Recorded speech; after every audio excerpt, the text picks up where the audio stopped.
Today I will show you how to create a texture collage.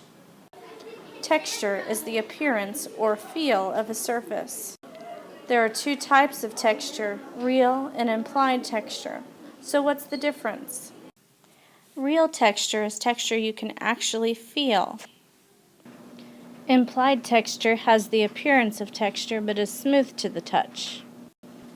For your assignment, go out into the world and find 15 textures and make rubbings. Here are some examples of rubbings. Try to find lots of variety. Don't pick all the same type of texture. Now find an image you would like to recreate with a texture collage. Sketch it out on a piece of tagboard. Here's an example of an image I found to create a texture collage with. In this example, I've begun to sketch out my design. You'll notice that I made everything very light because I'll be covering it up with my photo collage. So it doesn't have to be perfect. Now begin cutting pieces from your texture sheets to glue in place. Pay attention to the values in your original photograph. When you begin, it might look something like this. As you can see, I'm putting my dark values in first and then my medium values. I still have a long ways to go before I'm finished. And here's just a little more progress. As you can see, I'm almost finished with the rose part of my picture. I still have a little bit left and then I have to get the background done. So at this point, you may be thinking that this doesn't look quite like a rose. And that's probably because you are up close to the project. As you're working on your collage, you'll be looking at it from this kind of an angle where you're seeing very big blocks of value and texture.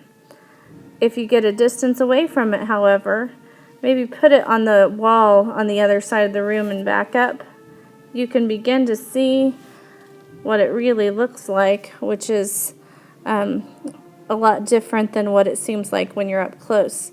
You can start to see the forms that you've created if you've done your values correctly. Now, if for some reason when you do get a distance away from it, you notice that things don't look quite as you expect, maybe you need to add some darker values to your shadows or some lighter values to your highlights. So all you have to do is just cut and paste shapes directly over the ones that you already have.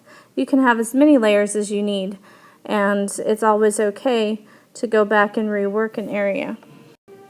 As you continue to work on your project, when you get the main shape of your design completed, like in this case my rose, and you begin working on your background, you may decide that you want to get in a hurry at that point and just cut large pieces to fit into your background. Be careful of this. This is what I call the danger zone of a project. When you're finished with your main part and you're just working on the supporting details in the background. If you don't do a good job with those and if you rush through it, people will be able to tell that you did a sloppy job. And so try to spend as much time and give as much effort to the background areas as you did to the main part of your picture. And here's my finished collage. As you can see, I've covered every part of my paper. I don't have any white spaces showing. It's all complete. So also you can notice that I used a variety of textures, and you can tell what it is, especially when you get far away from it. You can tell that I created a rose. Don't forget to put your artist's signature in the bottom right-hand corner. Check out some of these other photo collages. They range from simple to very complex. Notice how this collage is full of a variety of different textures. This last collage is a picture of Edward Scissorhands. So you can use very complex images or even more simple images than the ones in the example, but you do need to make it detailed enough that we can tell what it was you were trying to create. So go out and get started on your texture collage, and don't be afraid to ask for help.